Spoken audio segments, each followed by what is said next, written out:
a gente acaba esquecendo. Amém. Quero saudar os internautas, todos que estão aqui participando desse culto conosco. Eu tenho uma palavra muito preciosa da parte do Senhor para a sua vida. Esse é o ano do grande avivamento. Nós estamos falando sobre avivamento, estamos aprendendo sobre o avivamento. E eu queria hoje que o Espírito Santo de Deus trabalhasse profundamente nesse sentido no seu coração. Porque hoje nós vamos falar sobre uma luta pelo avivamento. O tema desta noite, lutando pelo avivamento. Nós vamos entender à luz da palavra de Deus, que luta é essa? Qual é esta batalha que nós temos que enfrentar? Que luta é essa que nós temos que lutar pelo avivamento? Eu falei aqui, quero me permitir mais uma vez falar um pouco sobre isso, mas nos últimos anos, se nós nos depararmos com esses últimos 30 anos, nós vimos que as coisas perderam um pouco o sentido dentro da obra de Deus. Se a gente analisar, fazer uma análise, eu me recordo de 30 anos atrás, nós tínhamos uma referência do que era o cristianismo, né? Nós olhávamos, como que nós identificávamos um cristão? A mulher, geralmente, ela tinha uma saia, uma imposição, obviamente, da igreja, mas uma saia comprida até o tornozelo, um cabelo longo, ela não usava maquiagem, ela não podia colocar um brinco, enfim. O homem, geralmente, não era um modelo de homem comum, tinha muitas vezes um terno largo, uma roupa larga, e sempre de terno, com uma Bíblia, e essa era a imagem que as pessoas tinham do cristão. E não era uma imagem muito boa. Então as pessoas olhavam e, olha, aquele lá é crente, coitadinho, olha, essa pessoa é crente, coitadinha. E essa era a imagem, era o perfil do evangélico há 30 anos atrás. Porém, as coisas foram mudando um pouco de rosto, foram mudando um pouco de cara. E parece que um pouco do mundo foi entrando dentro da igreja. Parece que o padrão do mundo foi adentrando, foi encontrando espaço. E eu percebo, e eu queria que vocês entendessem isso, pelo Espírito Santo de Deus, que com o passar dos anos, a própria igreja, por dentro, ela foi permitindo que o mundo entrasse, a igreja foi se corrompendo. E aos poucos a gente percebe que, sempre como povo de Deus, foi muito temente a Deus, assim como foi temente a Deus, virou-se massa de manobra para muitos líderes. Muitos pastores, em nome da fé, a palavra de um líder, de um pastor, ele valia muito mais do que a palavra de Deus, né? Não se consultava a palavra, o pastor falou e está falado. O pastor disse que era aquilo que a mulher não poderia pôr uma calça, vai para o inferno, e era assim, não se usava.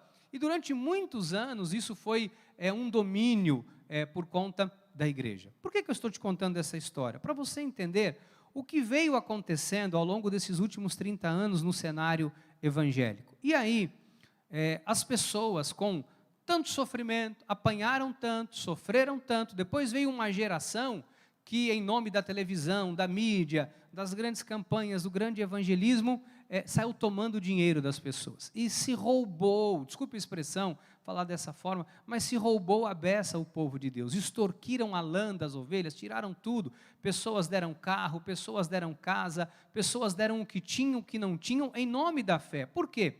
Uma pessoa com aspecto de necessidade, necessitando, ao passar por uma pressão, obviamente, a pessoa acaba ali cedendo, olha, pela cura do marido, para o marido sair do álcool, da droga, enfim.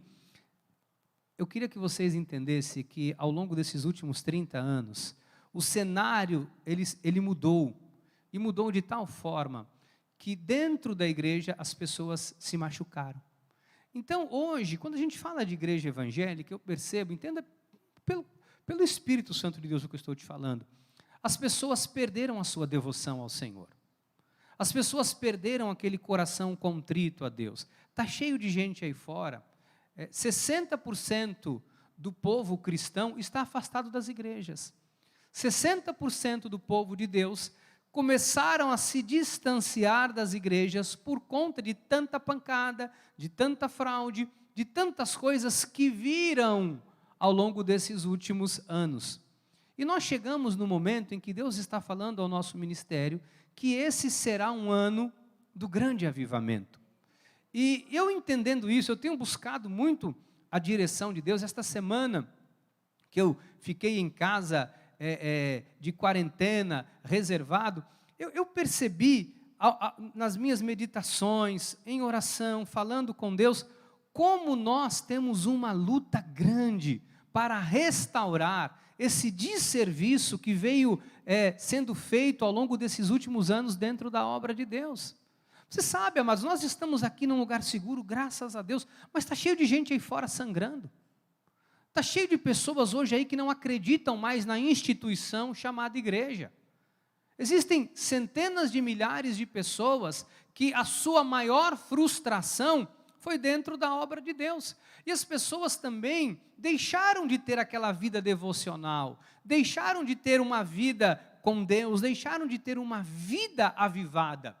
E quando o Senhor falou ao nosso ministério, por intermédio do nosso apóstolo, que esse seria o ano do grande avivamento, eu confesso aos irmãos, essa palavra tem mexido muito comigo, porque eu faço uma análise sempre do comportamento das pessoas, eu faço uma análise de como as pessoas têm reagido, de como as pessoas têm vivido, e eu fiquei durante esses dias buscando na minha memória algumas situações que ao longo desses 20 anos de vida ministerial como pastor, eu tenho enfrentado dentro da igreja.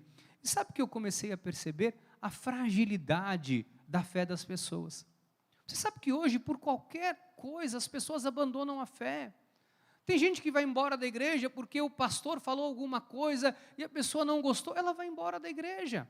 Nunca esteve firmado em Jesus, nunca esteve em Cristo, porque quando Cristo é o pilar, é a base, é o alicerce das nossas vidas, nós não abrimos mão daquilo que Deus tem para nós.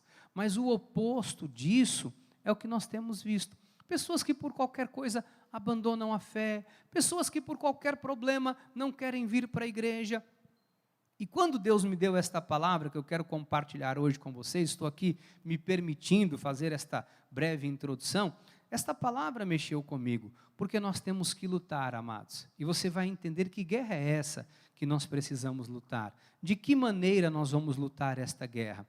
Paulo, escrevendo aos Filipenses, no capítulo 1, versículo 27, agora eu quero entrar aqui no tema de hoje, ele diz assim: vivei acima de tudo, por modo digno do Evangelho de Cristo. Paulo está escrevendo uma carta, mandando uma mensagem, dizendo assim: gente, olha, acima de tudo, vocês andem de modo digno, há um modo de andar, um modo digno do Evangelho de Cristo, para que eu, ou indo ver-vos, ou estando ainda ausente, mesmo que eu não esteja por aí, que chegue a notícia, que eu ouça no tocante a vós outros, que estáis firmes em um só espírito, como uma só alma, lutando juntos pela fé evangélica. Paulo fala de um modo digno de andar, de uma luta, lutarmos juntos pela fé evangélica. Essa palavra mexeu comigo. Eu queria dizer para você que há uma guerra que nós só vamos vencer se nós lutarmos juntos.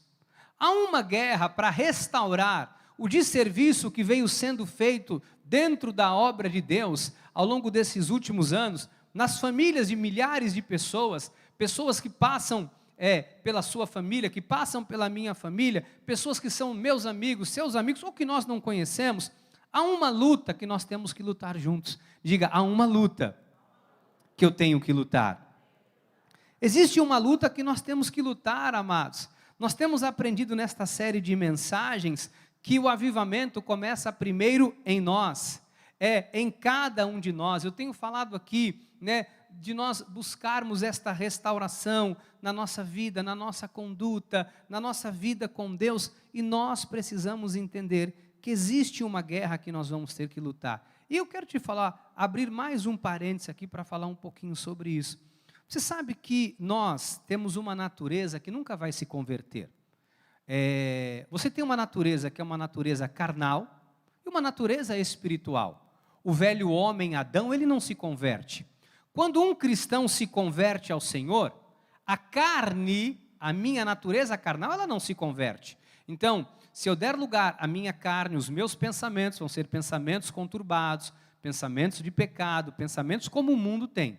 Por isso a Bíblia diz, andai em espírito e não satisfareis a concupiscência, o poder, a força da carne. A carne não se converte. Então, se no momento que eu deixo de cuidar da minha vida espiritual, no momento em que eu deixo de cuidar da minha vida com Deus, o que acontece? A minha natureza carnal, ela vai crescer, ela vai se agigantar, ela vai tomar forma, força, e ela vai então subjugar a minha natureza espiritual.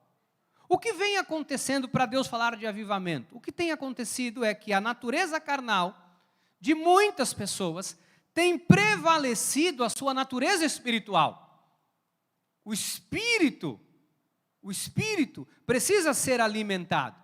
Mas se eu não alimento meu espírito, se eu não tenho comunhão com Deus, se eu não tenho comunhão com a palavra, se eu não tenho vida de oração, se eu não tenho vivência na obra de Deus, se eu não tenho vida de louvor, se eu não tenho vida de adoração, se eu não estou rendido à palavra, se eu não ouço a palavra, eu estou então alimentando, porque não existe, bispo, eu não estou alimentando o espírito, mas também não estou alimentando a carne, não existe essa possibilidade.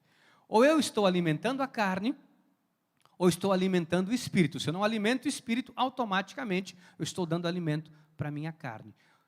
Por que eu estou querendo que você entenda isso? Quando eu alimento o meu gigante carnal, quando eu alimento a minha natureza carne, quando eu alimento o meu eu humano, o meu eu natural, o meu eu carnal, automaticamente, a minha natureza espiritual, ela é posta de lado. E sabe qual é a nossa maior luta? É reverter esta situação. Hoje eu quero dizer isso para você. Quando nós entramos por um caminho da carne, a nossa maior luta é sairmos do caminho da carne para voltarmos para as obras do Espírito. Quando nós deixamos de viver pela nossa natureza espiritual, submetidos a Deus, rendidos a Deus, a nossa maior luta é voltar aos caminhos do Senhor. Hoje, eu sei que tem pessoas que estão me assistindo ali ou aqui, não sei. Eu quero dizer uma coisa para vocês. Talvez você se sinta hoje desencorajado.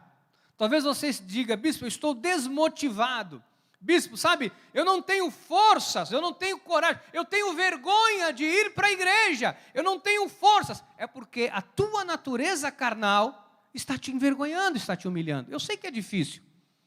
Não é fácil quando você diz para uma pessoa, fulano, acerta os seus caminhos, vem para a igreja, vem, retoma a sua vida com Deus. Para algumas pessoas isso é muito difícil. Porque a natureza carnal já tomou o controle da vida de tal forma que a pessoa já não tem mais força. A pessoa já não tem mais coragem, a pessoa não tem ânimo, não tem vigor. Então, qual é a nossa maior luta pelo avivamento? A nossa maior luta hoje é contra a nossa própria carne. A nossa maior luta, desculpa a expressão, nem um pouco acadêmica, é para não deixar a peteca cair, amado. Porque se a peteca cair, para você se abaixar, para pegar a peteca, levantar a peteca, olha, às vezes as pessoas não têm forças, às vezes as pessoas não conseguem, as pessoas não aguentam.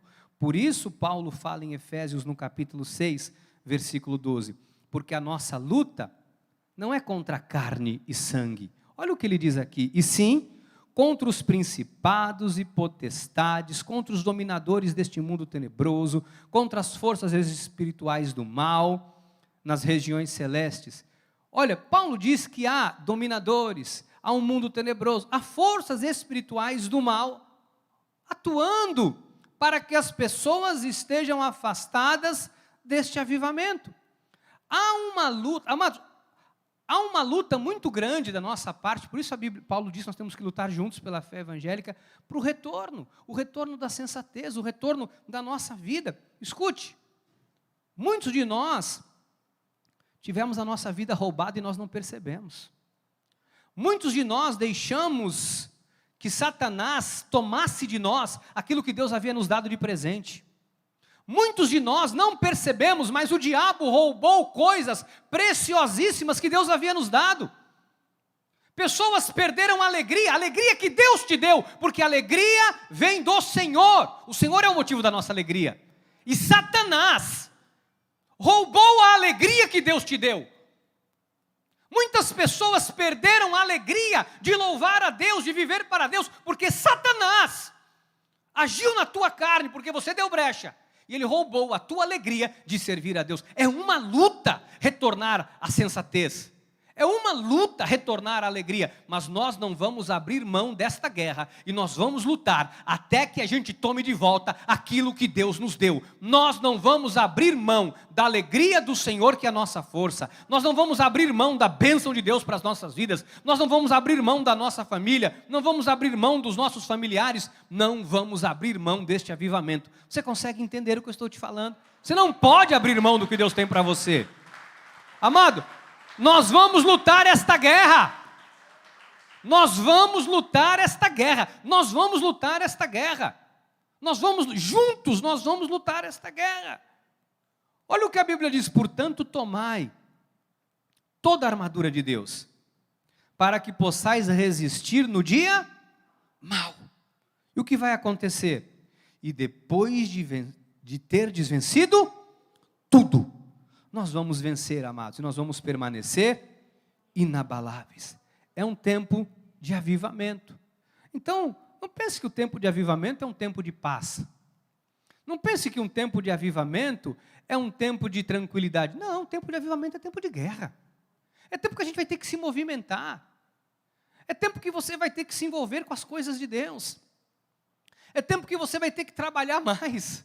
É tempo que você vai ter que sair da tua zona de conforto. Amados, não há algo mais prazeroso, eu vou falar daqui a pouco sobre isso, do que um lugar chamado zona de conforto. Não há um lugar mais perigoso, e não há um lugar onde o diabo mais prevaleça do que um lugar chamado zona de conforto. Se há um lugar onde Satanás é Deus, se há um lugar onde Satanás é rei e impera, é um lugar chamado zona de conforto. E é exatamente lá que o diabo quer que você e eu estejamos. O diabo nos quer na nossa zona de conforto. O diabo nos quer paralisado. O diabo nos quer tranquilinhos, parados, sem fazer nada. Sabe, a vida está bom assim, porque ele sabe que lá você é um derrotado. Lá você não está vivendo aquilo que Deus te chamou para viver. Amado, você é um potencial extraordinário nas mãos de Deus. Você não tem noção do que Deus quer fazer através da tua vida, na tua família, na vida dos teus filhos. O que Deus quer fazer através da tua vida, nas pessoas que te cercam. Se você tem funcionários, você não tem noção do que Deus quer fazer na vida dos seus funcionários, através de você. Se você é um empregado, você não tem noção do que Deus quer fazer na vida dos seus empregadores, através de você. Você é um potencial muito grande nas mãos de Deus. E o diabo, o inimigo, quer eu e você na zona de conforto. Eu comecei a me questionar esses dias, não foi bem? Eu comecei a me questionar. Estamos com uma obra, olha, amados, depois eu vou mostrar aqui em nome de Jesus o que Deus está fazendo. Uma obra extraordinária, que eu creio em nome de Jesus que vai acontecer na nossa igreja de Santos. Uma mudança de patamar, um prédio igual esse que nós temos aqui, uma infraestrutura maravilhosa. Eu estou muito empolgado. Muito empolgado, porque eu disse para Deus: Senhor, qual o sentido da minha vida? O sentido da minha vida é servir a Deus, é sair daqui durante a semana, dar estudo bíblico, ministrar a palavra, é cuidar. Esse é o meu chamado. O meu chamado não é zona de conforto. Zona de conforto é o chamado que o diabo tem para mim e para você. Isso não é o lugar de Deus para nós. Deus nunca chamou nenhum servo para colocar na zona de conforto. Deus não pegou nenhum herói da fé e colocou na zona de conforto. Você percebe isso? Todos os homens de Deus, ou era na fornalha, sendo avivado, ou era numa cova com um leão, ali prevalecendo, ou era lutando contra um gigante. Sempre aonde há peleja, Deus está dando a vitória. Mas sempre aonde há zona de conforto, há fracasso.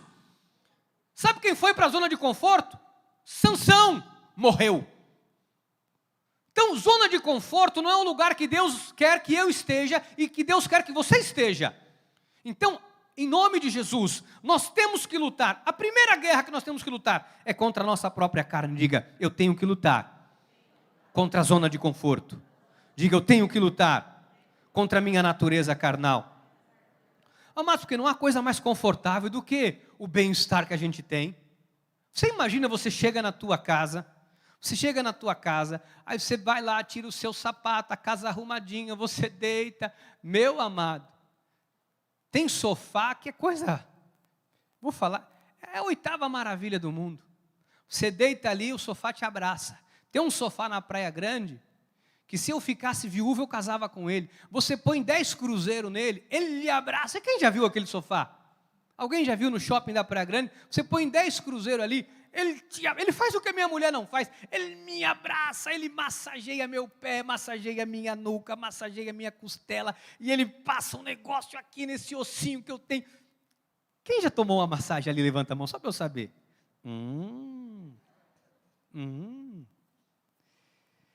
Mas a zona de conforto, às vezes você chega na tua casa, você não quer fazer mais nada. Sabe o que você quer quando você está na zona de conforto?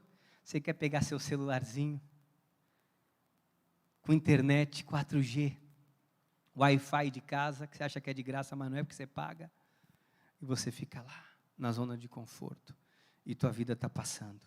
E tua alegria sendo roubada, os teus planos, seus projetos, o que Deus tem para você, e mais um ano, e nada acontece, e aí você olha e fala, as coisas não estão acontecendo, e você, amado, é difícil, eu sei que tem gente que está me assistindo agora, sabe o que eu estou falando, tem gente que não consegue, aliás, tem gente que não consegue mais nem assistir o culto pela internet, porque ainda no início ainda assistia pela internet, depois não assiste mais, porque vai entrando numa zona de conforto, Deus não nos quer na zona de conforto. Olha o que diz Tiago 4, versículo 7, sujeitai-vos, portanto, a Deus, mas resisti ao diabo, e ele fugirá de vós. O inimigo vai usar todas as armas que ele puder, para te desencorajar. Sabe, quem aqui tem algum projeto, um plano grande para a vida? Levanta a mão, só para eu saber. Essa palavra é para você que tem um grande projeto. O inimigo vai usar até pessoas perto de você para te desencorajar. O inimigo vai usar pseudos amigos, ou até amigos mesmo, familiares, para te desmotivar. Sabe que o inimigo vai usar os seus próprios pensamentos, guiados pela tua carne, para te desencorajar, para você não fazer algo, para você deixar para lá. Você sabe quando nós temos um sonho, nós temos um projeto, e Deus está nos avivando para realizarmos isso, o inimigo vai colocar obstáculos, pessoas para te desmotivar, pessoas para dizer que você não pode, para dizer que você não é capaz, para desestimular você. Sabe que o início, quando nós retomamos a nossa vida com Deus, é difícil. Às vezes uma pessoa fica afastada há muito tempo da igreja, ela tem vergonha de voltar, porque ela tem vergonha de como vai ser recebido, o que vão pensar, o que vão falar. Amado, quem te faz pensar isso é o inimigo, porque aqui ninguém vai te cobrar nada. Você faz parte deste corpo, você faz parte desta igreja, desta família. O único que vai colocar pensamentos de condenação é o inimigo, para você ficar perturbado. Ai, não sei se eu vou, eu tenho vergonha, ai, como é que vai ser, como que eu vou fazer, como que eu vou pensar. Amados, um avivamento é uma guerra muito grande. Quando Deus tem algo para as nossas vidas, você sabe que o inimigo, ele se levanta de todas as formas para nós não avançarmos. A palavra do Senhor nos fala sobre a vida de um rei, o rei Ezequias.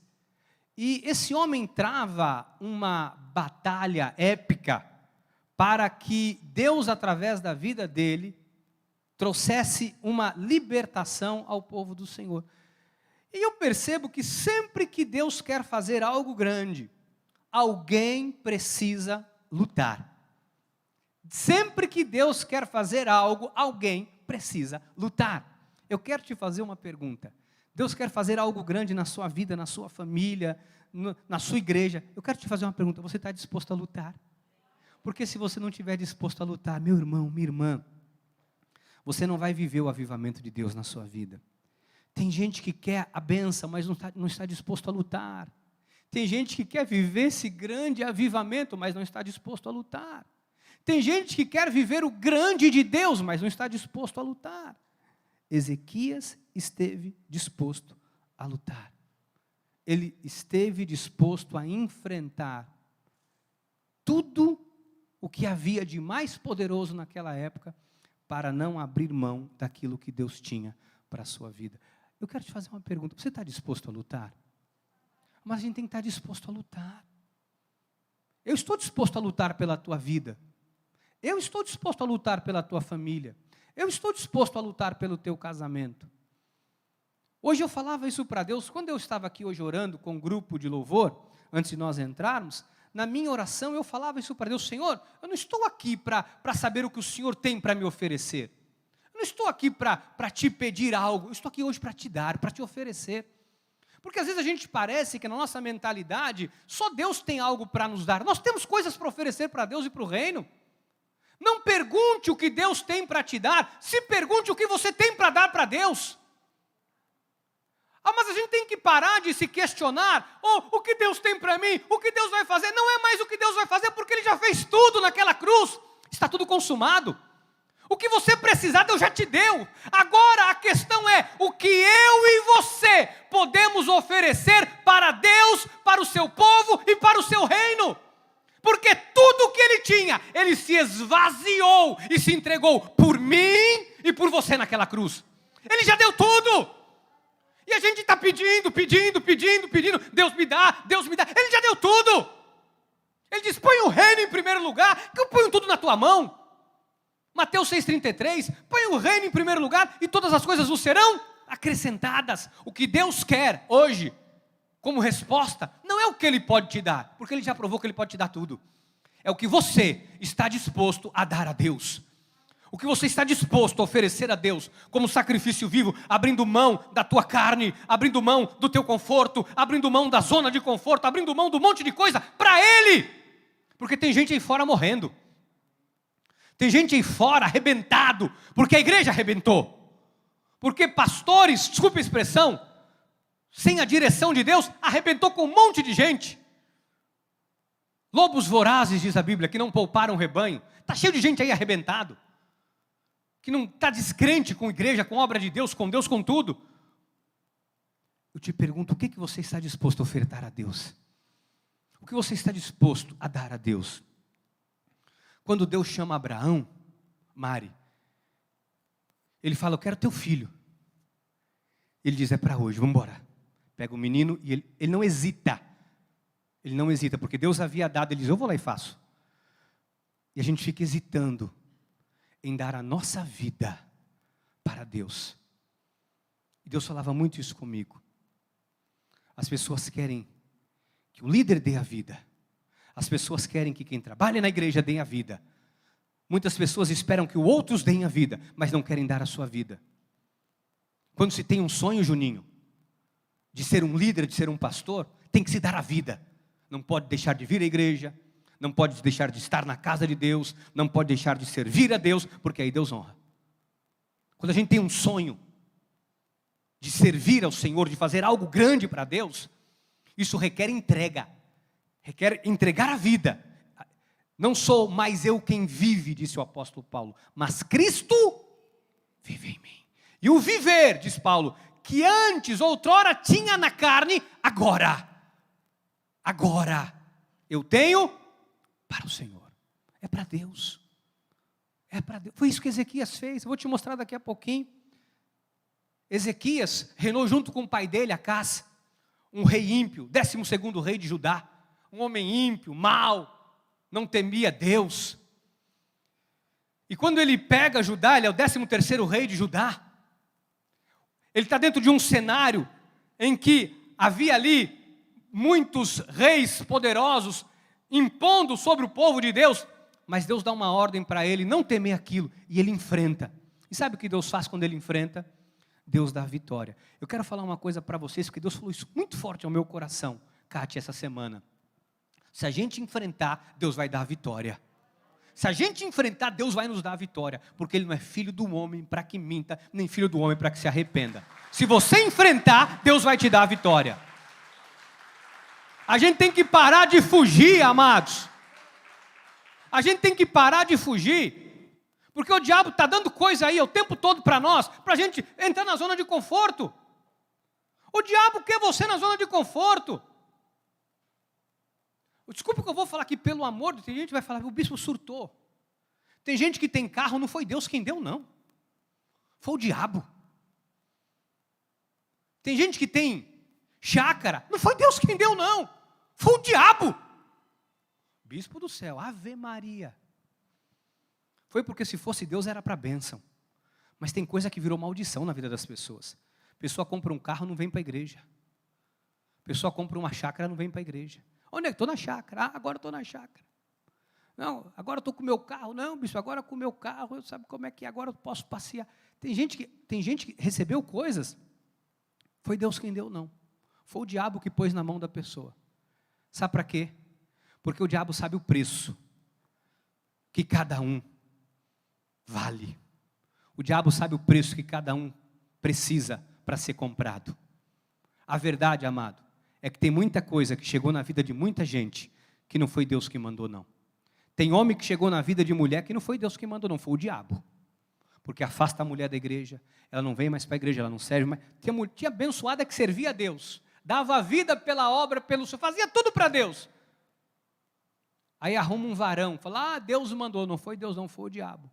Porque daqui a pouco não vem mais para a igreja, daqui a pouco se afasta, daqui a pouco não quer saber, daqui a pouco não está mais na igreja. Vai embora. Não foi Deus. Porque as bênçãos de Deus não acrescentam dores. As bênçãos de Deus não acrescentam dores. O que Deus traz para a sua vida é para você ser feliz, é para te abençoar, é para te engrandecer e para engrandecer o nome dEle. Então a gente tem que entender isso aqui. Deus não vai te pôr numa guerra que Ele não está disposto a te dar vitória. Deus não vai deixar você sozinho num campo de batalha, perdido. Se você entrar numa guerra, amado, com Deus, Deus vai te levar até o fim, Ele vai te dar vitória. 2 de Reis 18:7. Assim foi o Senhor com ele, por onde quer que saía, lograva bom êxito, rebelou-se contra o rei da Síria, e não o... Sabe, Ezequias disse, eu não vou, Deus falou, não vai servir a Síria, eu vou pôr eles para o caminho que eles vieram, eles vão voltar pelo mesmo caminho, ele virou resistência, porque ele confiou em Deus. Está na hora, amados, em nome de Jesus, a gente começar a resistir a algumas coisas que chegam às nossas vidas. Está na hora de começar a resistir à tentação. Está na hora de começar a resistir ao pecado. Está na hora de começar a resistir à zona de conforto. Está na hora de começar a se mexer. Porque se nós não nos mexermos, a nossa vida vai parar. Se nós não nos mexermos, nós não vamos chegar a lugar nenhum. Se nós não nos mexermos para dizer, chega isso aqui, ponto final. Hoje eu voltei de Santos cantando. Eu fui, como é que é aquela música? Eu fui no território do inimigo, como é que é? E roubei tudo que me tomou. Mas não vai pegar nada que é meu. Satanás não tem autoridade sobre a minha vida.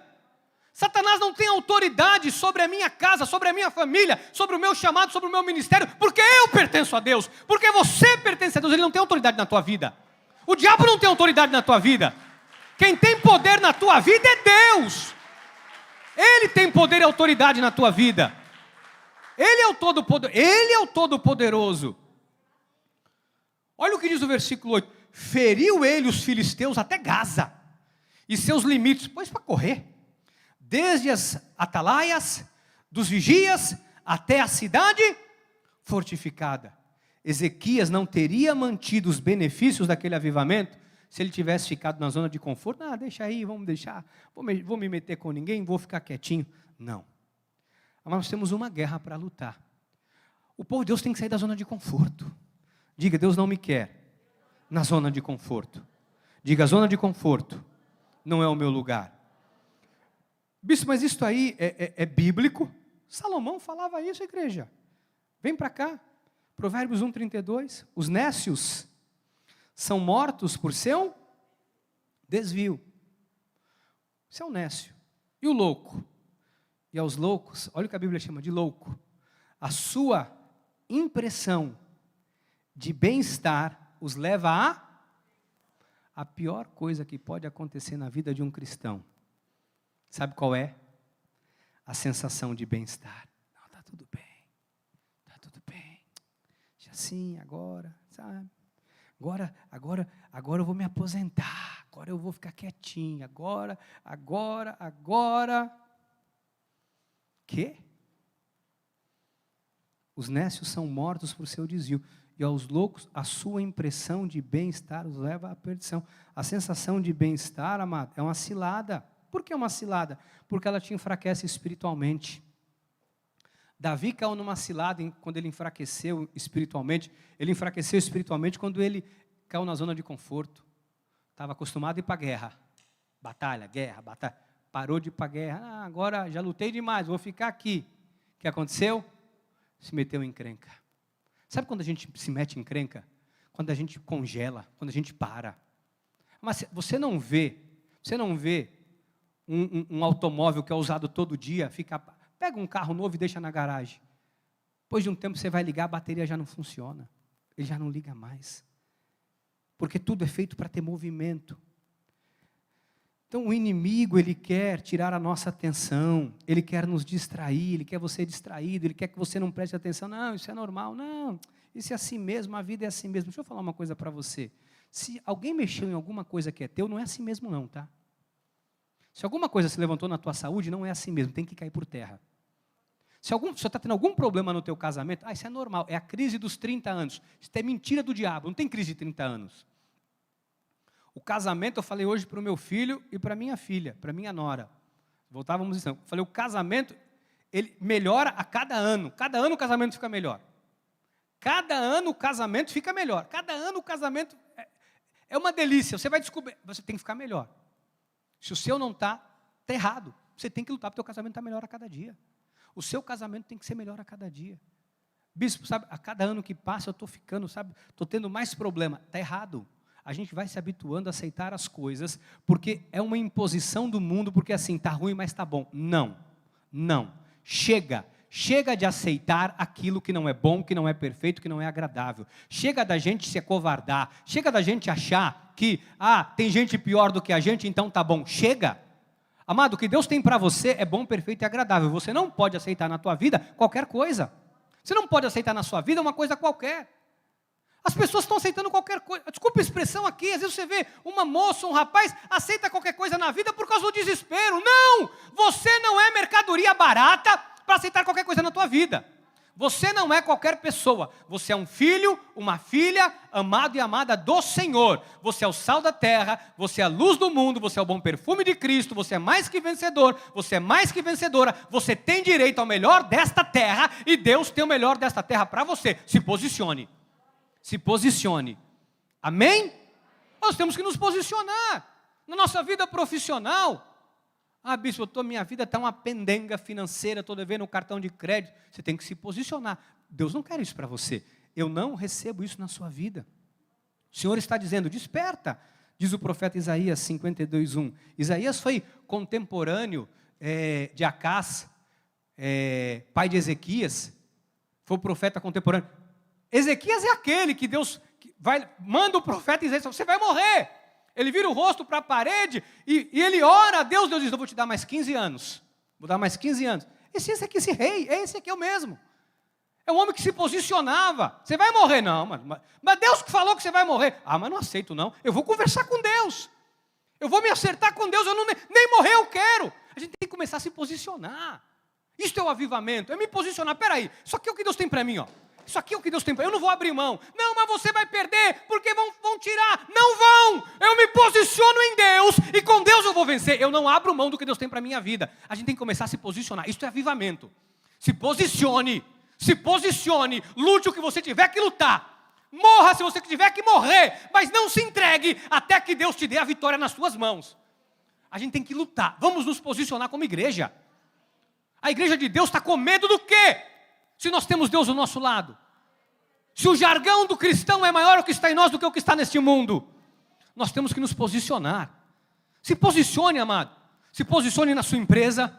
Se posicione como marido. Se posicione como esposa. Se posicione como filho.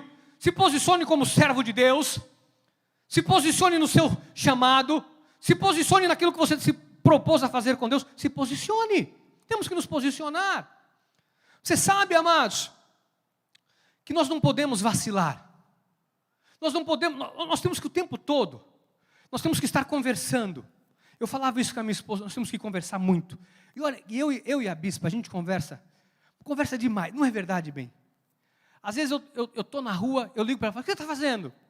Estou aqui, falo, põe uma roupa aí que eu vou te buscar. Eu pego ela, paro num café, e a gente fica ali tomando um café, uma água, comendo um bolo, e comendo uma coxinha, comendo uma torta, comendo um... E a gente conversa. E a gente conversa. E a gente conversa. Estratégia, e fala, e conversa, e ora, e conversa. Sabe por quê? A gente tem que estar conversando, amado. A gente tem que estar conversando, a gente tem que estar alinhado, a gente tem que estar... Por isso Paulo diz, vamos lutar juntos. Temos que lutar juntos. O inimigo não quer que a gente converse.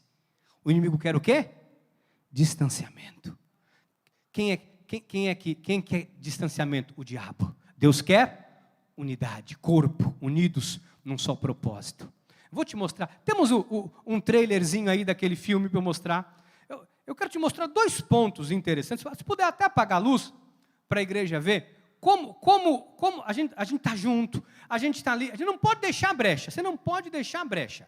Você não pode deixar brecha. Põe aí para mim um trechinho do filme, para eu mostrar para a igreja. Não pode de afunilar os persas nas Termópilas.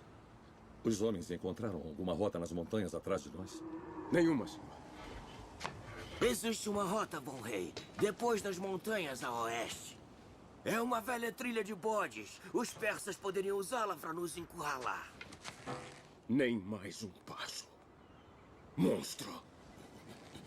Sensato rei, eu humildemente requisito uma audiência. Eu vou ferir-te já. Eu não dei tal ordem.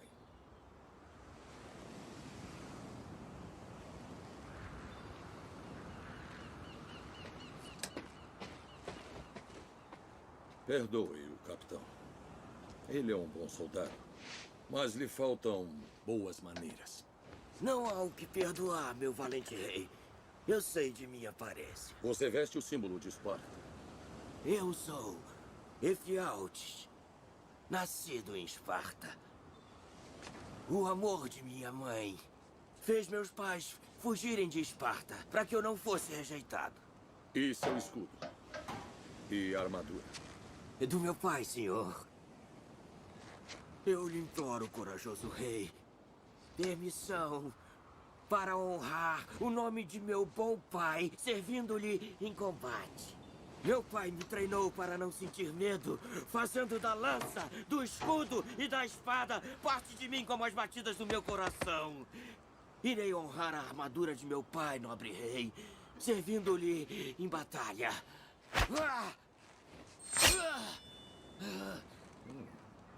Boa arremetida. Eu matarei muitos persas.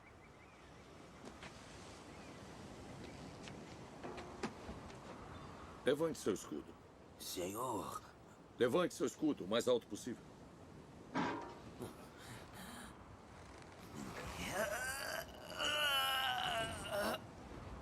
Seu pai deveria ter lhe ensinado como nossa falange funciona. Nós lutamos como uma unidade impenetrável. Esse é o grande segredo da nossa força. Cada espartano protege o homem à sua esquerda, da coxa ao pescoço, com seu escudo.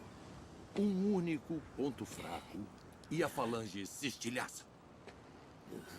Da coxa até o pescoço, Efialtes. Me desculpe, amigo. Mas nem todos nasceram para ser soldados. Mas eu... Você pode contribuir na vitória de Esparta, retirando os mortos do campo, atendendo os feridos, trazendo-lhes água. Mas quanto a lutar, não posso usá-lo.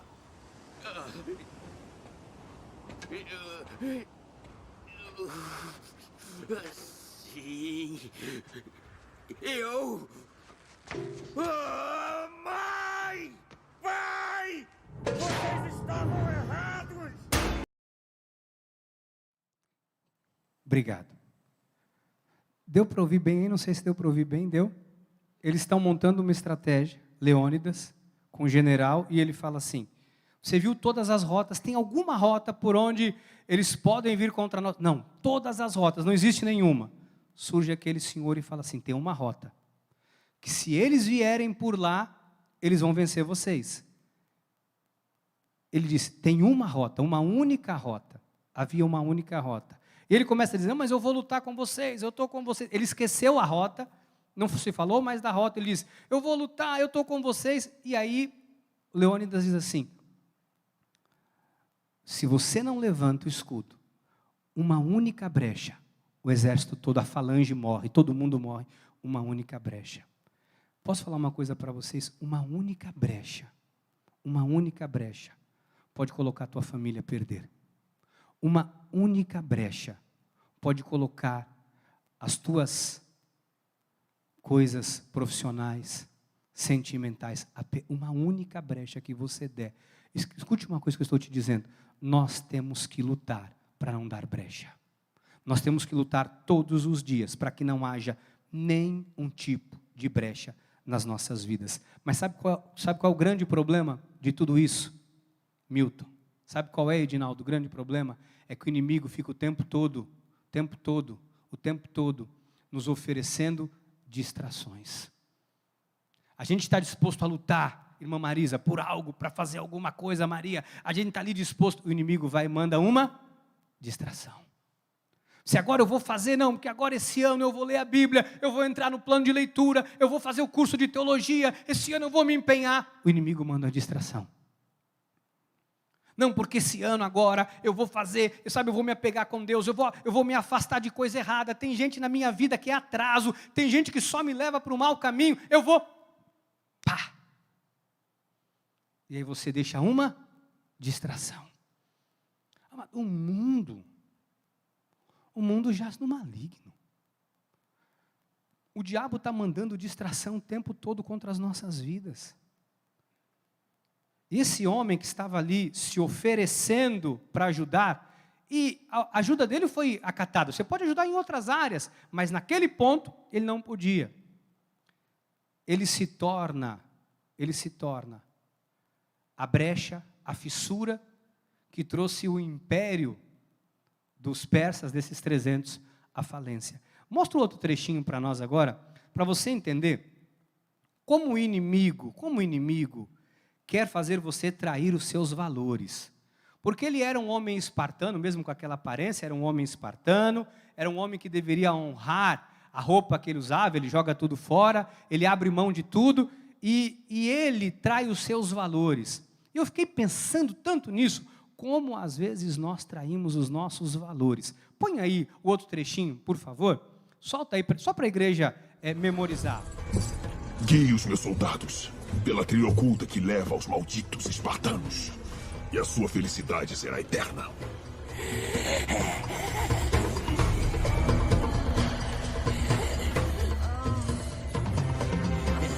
Sim, eu quero tudo. Riqueza. Mulheres. Mais uma coisa. Eu quero um uniforme.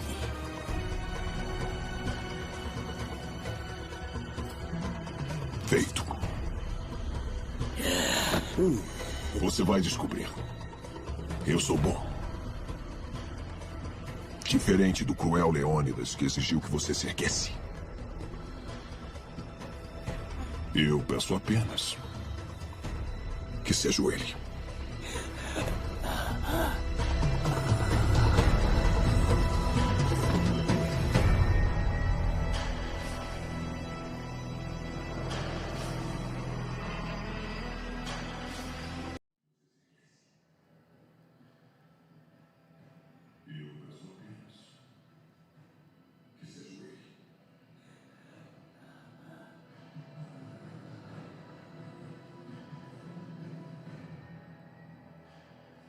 Obrigado. Só para a gente exemplificar, só para você ter isso frisado na sua memória. Às vezes a gente se ajoelha para um monte de coisa e a gente trai exatamente o que a gente não poderia trair. Eu queria, nesses minutos finais que eu tenho, dizer uma coisa para você. O nosso maior erro é quando nós não nos posicionamos e traímos os nossos valores. O maior erro que eu e você podemos cometer é quando nós não lutamos até o fim, lutamos naquilo que Deus nos mandou fazer e deixamos de lutar naquilo que Deus nos mandou fazer para ceder aquilo que o inimigo coloca na nossa frente. Amados, eu queria, nesses minutos finais, dizer uma coisa para vocês. O inimigo sempre, sempre, sempre, sempre vai colocar uma distração no seu caminho. Presta atenção nisso. Quando você estiver mais focado para fazer aquilo que Deus te mandou fazer, o inimigo vai colocar distrações. Aquele Xerxes disse para ele: eu vou fazer de você um homem poderoso, eu vou te dar tudo, porque eu sou um Deus bom. E aí ele se sentiu bem em ouvir aquilo. Às vezes o nosso ego, a nossa vaidade, sei lá. O inimigo sabe exatamente aonde tocar. Deixa eu falar uma coisa para você. O inimigo vai atacar o teu ponto fraco. O inimigo vai atacar o teu ponto fraco. O inimigo vai atacar o teu ponto fraco. Por isso que você tem que ser resistência e lutar com as armas de Deus. Por isso que a gente tem que ficar vigilante, conversando, atento, falando, em comunhão. Isso é baboseira, bispo? Não. Isso é importante. Isso aqui, amados, nós estamos fazendo hoje, no domingo, isso é a coisa mais importante que estamos fazendo na nossa semana. Sabe por quê? Porque aqui nós estamos tendo comunhão. Aqui nós estamos ouvindo Deus. O diabo, durante a semana, vai sempre usar pessoas para tentar tirar você do foco. Estávamos ontem à noite, eu e a bispa, né? Levamos as crianças no fim da tarde para um jogo. Eles jogaram, terminaram o jogo. E nós fomos até a arena, eu e a bispa. E ficamos ali, nós estávamos fazendo um jogo. E tinham alguns senhores sentados, com 50 e poucos anos, 60, 55. E um outro senhor lá sentado, no meio. E a conversa, amados, eu estava me incomodando, eu estava jogando, a conversa me incomodou. Não, porque eu arrumei uma menina no Twitter, que eu entrei no Twitter, e não sei o que, uma menina do Twitter. E um senhor com 60 anos, não, eu arrumei uma menina de 20 no Twitter. E eu ali, aquilo me incomodando. Quando acabou o jogo, tinha um rapaz, um senhor, casado, 50 anos. Eu saí de lá, mas não aguentei. Falei, amigo, pelo amor de Deus, sai daí. Ele disse, o que foi, bispo? Eu falei, sai daí. Esse abençoado aqui, segundo o casamento, já desgraçou a vida toda, todo lanhado, arrebentado. Esse aqui ninguém mais quer, esse aqui. Você está aí, você está no meio, sai daí. Ele levantou sem graça, saiu. Eu falei, pelo amor de Deus, rapaz, você sentado nisso daí. Ele é casado com uma senhora também de 50 e poucos anos, você imagina. Aí o outro fala, arrumei uma no Twitter de 20. Ele fala, pô, se o cara que está todo lanhado, barrigudo, rebentado, arrumou uma de 20, eu que estou aqui melhor que ele, vou arrumar o quê? O diabo é sujo. O diabo é sujo. Às vezes, onde a gente acha que não tem problema, o problema está lá. Se a Bíblia diz que as más conversações corrompem os bons costumes, corrompe mesmo. Corrompe ou não corrompe? Corrompe. O diabo é sujo. O diabo vai arrumar um jeito de prejudicar você. Ele sabe onde cutucar, ele sabe qual é o ponto fraco. Mas a gente tem que vigiar. Por isso a Bíblia diz, 1 de Pedro 5:8, sede sóbrios e... Por quê? Por quê? O diabo, vosso amigo, não, o que ele é? Ele é adversário. Anda em derredor como o leão que ruge, procurando alguém para devorar. No original, alguém para trabalhar na carne. O diabo anda em derredor, mas ele fica ali. Se você deu uma brechinha, ele vai... Deu uma brechinha, ele vai... Cuidado com a amizade, viu? Tem gente que não é para andar perto de você. Tem gente que não é teu amigo. É amigo do diabo e se aproxima de você por ordem de Satanás. Se faz de teu amigo para roubar, matar e destruir tua vida. Abre teu olho. Tem gente que se faz de bonzinho, mas quem está por trás dessa bondade é Satanás. Você viu aqui, Xerxes se fazendo de bonzinho, mas quem estava por trás de tudo aquilo ali era o diabo, em pessoa.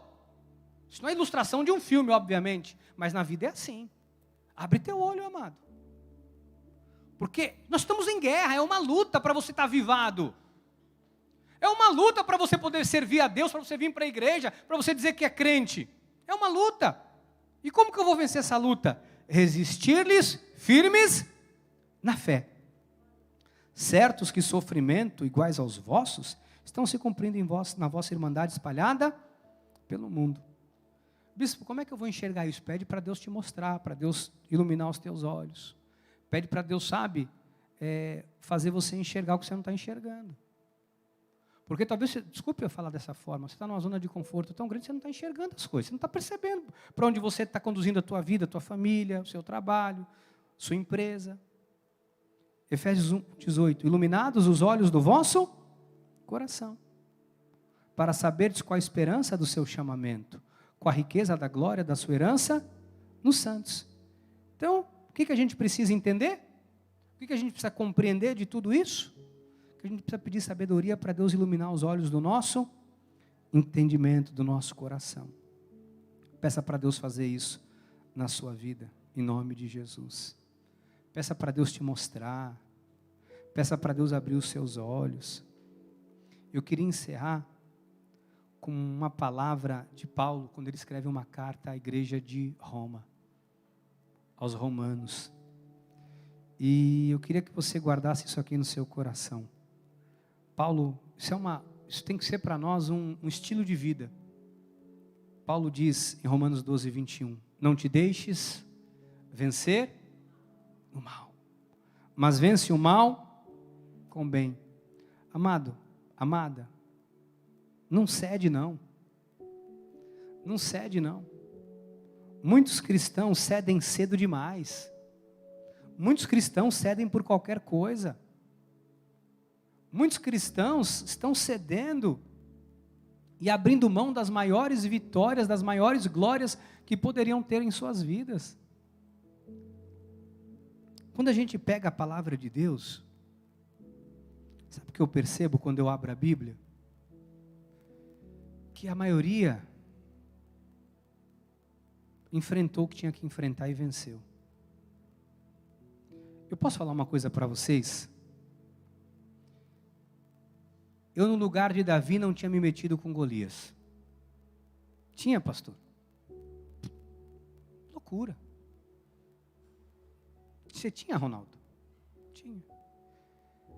Talvez eu, no lugar de Daniel, fechava a janela para orar.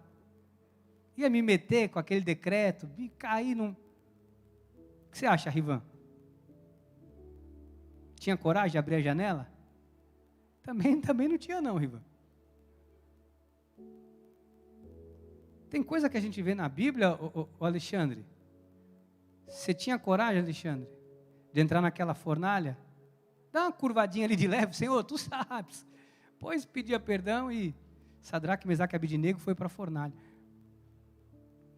Só que a gente percebe que todas essas pessoas que ousaram, o que aconteceu com elas? Venceram. Venceram. Eu queria encerrar falando isso para você. Eu sei que às vezes eu também não teria coragem de fazer o que muitos desses homens fizeram. Eu sei que é difícil. Nós temos uma carne, a gente vive numa sociedade hoje, né, totalmente diferente daquela época. A gente tem alguns valores hoje totalmente diferentes daquela época. Eu sei que às vezes também eu tenho medo, a gente tem um monte de coisa que acontece. Mas eu quero dizer uma coisa para você, em nome de Jesus. Não ceda. Sabe, enfrenta. Enfrenta o que você tiver que enfrentar. Enfrenta o que você tiver que enfrentar. Eu falei esses dias para uma pessoa. Falou, mas eu não tenho ninguém, estou chegando 40 anos, não tenho. Eu falei, espera. Espera. Mas já que a vida... Espera. Porque é melhor ser feliz aos 60. Como eu vi acontecer com a minha sogra. Quando o amor de infância dela, um homem que amava ela na infância, encontrou ela no Facebook, ela com 60 anos. E eu conheço a minha sogra há mais de 20. Eu nunca vi ela tão feliz como ela está agora. O marido dela faz um bem para ela que o pai da minha esposa não fez. Ela é uma mulher realizada ao lado dele. Mais vale ser feliz aos 60 do que viver sofrendo a vida inteira com aquilo que não é bom, desculpa a expressão, com coisa ruim na vida. Eu sei que às vezes algumas coisas que a gente fala, Deus me livre, bispo, aos 60. Não estou dizendo que isso vai acontecer na sua vida. O que eu estou te dizendo é que as coisas de Deus são boas, perfeitas e agradáveis. Às vezes a gente quer ir pelo atalho, o caminho mais fácil. Às vezes a gente acha que a glória é um atalho. Amados, Daniel foi para uma cova, não teve atalho. Davi enfrentou Golias e outros tantos gigantes mais, não teve atalho. José foi para o Egito, não teve atalho. Foi para um buraco preso, não teve atalho. Sadraque, Mesaque e Abednego na fornalha, Ezequias lutou. Josué, seja forte e corajoso. Todo mundo teve guerra. Vou falar uma coisa para você, não se assusta, não dá para fugir da guerra se você quer a vitória. Não dá para fugir da batalha. A batalha é que vai nos premiar. Tem muito crente fugindo da batalha. Tem muito crente achando um atalho, um caminho, se curvando. Tem muito crente se perdendo no meio do caminho. Gente, me perdoa, tem muito crente em casa agora que devia estar aqui. Tem muito crente que não está percebendo que a vida está indo para o buraco. Só que Satanás vai te dar uma sensação de conforto. Vai te dar uma sensação de que está tudo bem. Para um dia ele vir roubar, matar e destruir tua vida. Aí às vezes você vê, amado, eu não estou aqui. Olha, eu falo com temor e tremor. Aí lá no futuro você vê os problemas que surgem, porque hoje nós estamos vendo muitos problemas na obra de Deus. Eu que fiz trabalho em penitenciária, na extinta FEBEM, em presídio de segurança máxima. Eu que visitei presídio, preguei em presídio parte da minha vida, eu vou dizer para vocês. Era lá Isaac, Josué, Israel, Moisés. Tudo filho de crente. Pessoas que muitas vezes falo com temor e tremor, sabe-se lá que vida levava com Deus.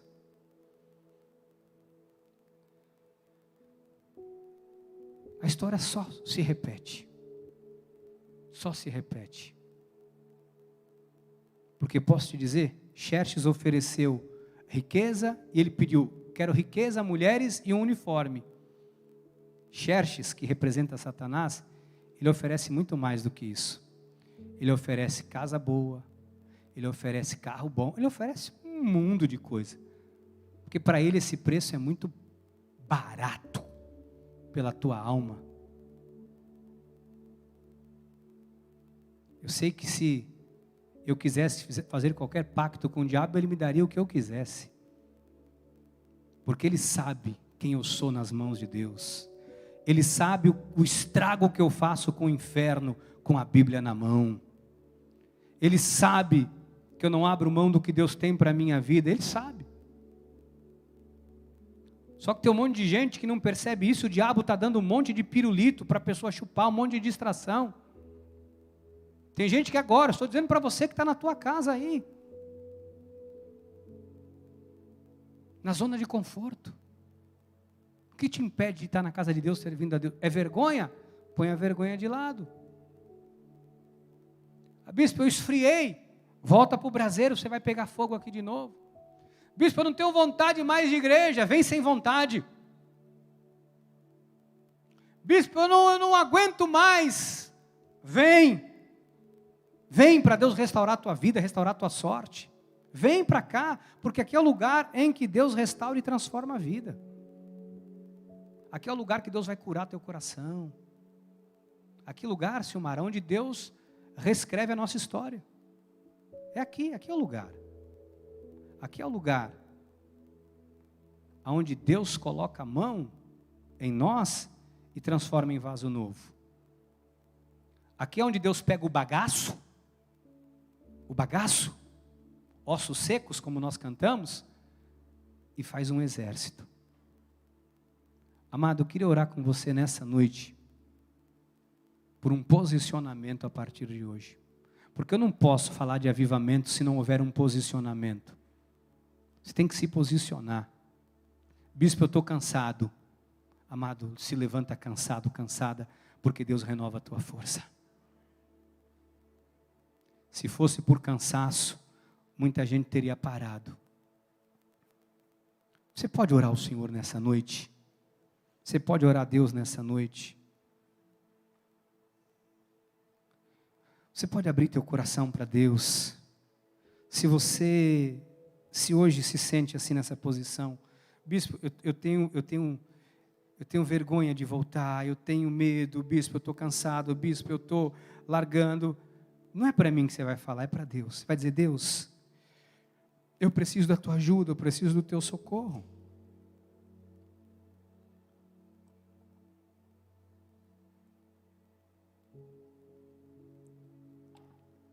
Vinde a mim, diz o Senhor, vós que estáis cansados e sobrecarregados, e eu vos aliviarei.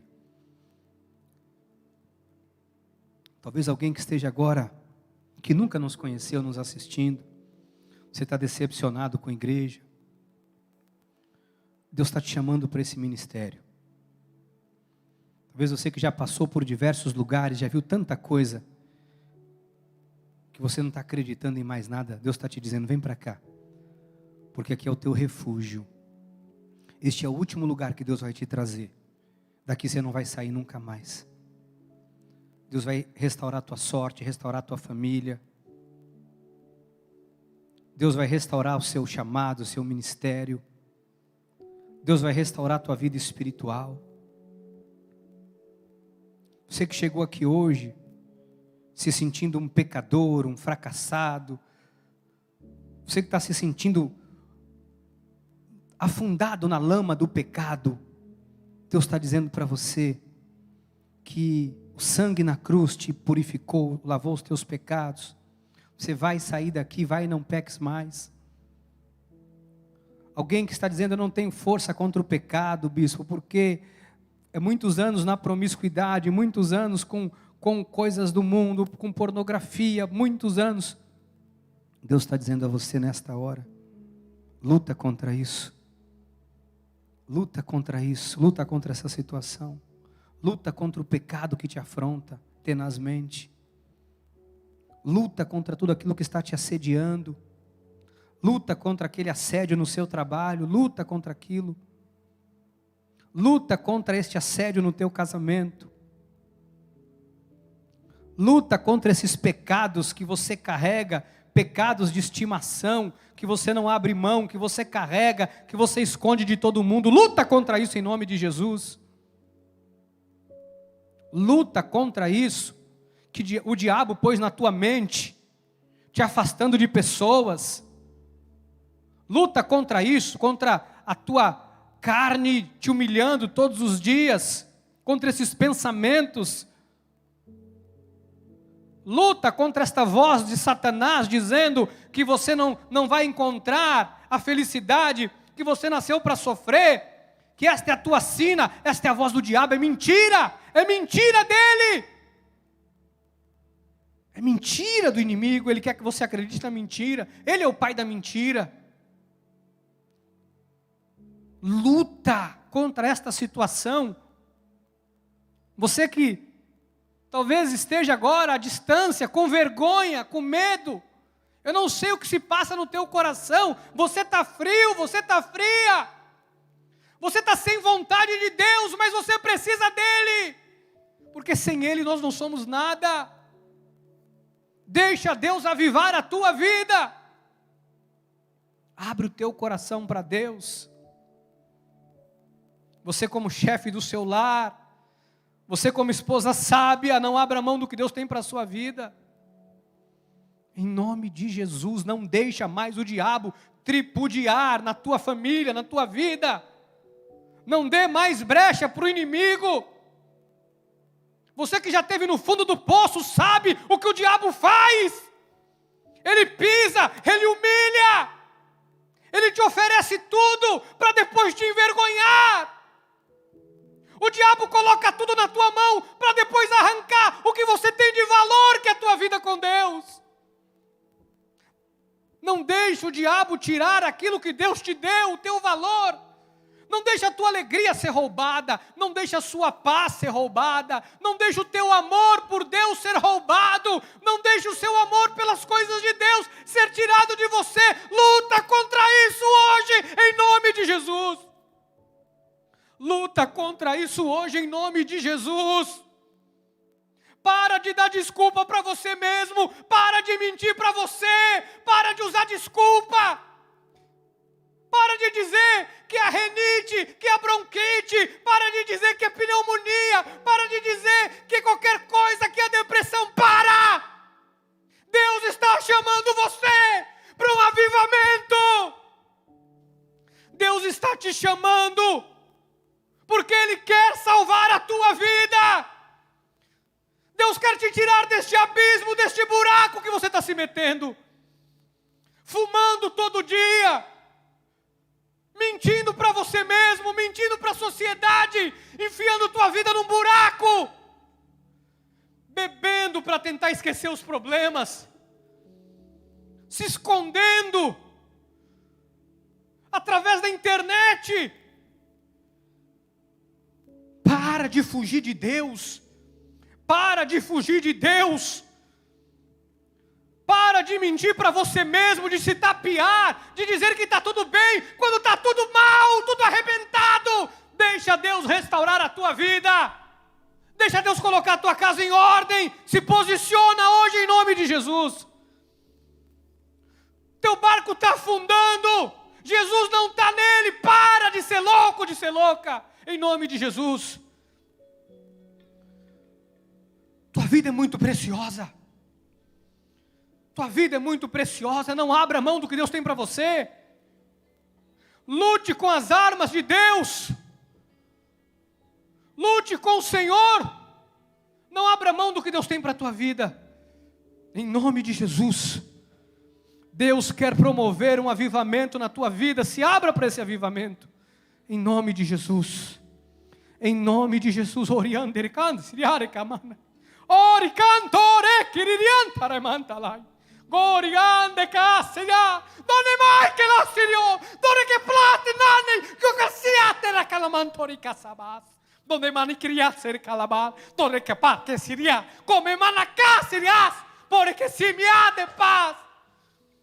Ori casirás, o meu povo ore que massa las, que se chama ore que massa las, pelo meu nome ore casabas.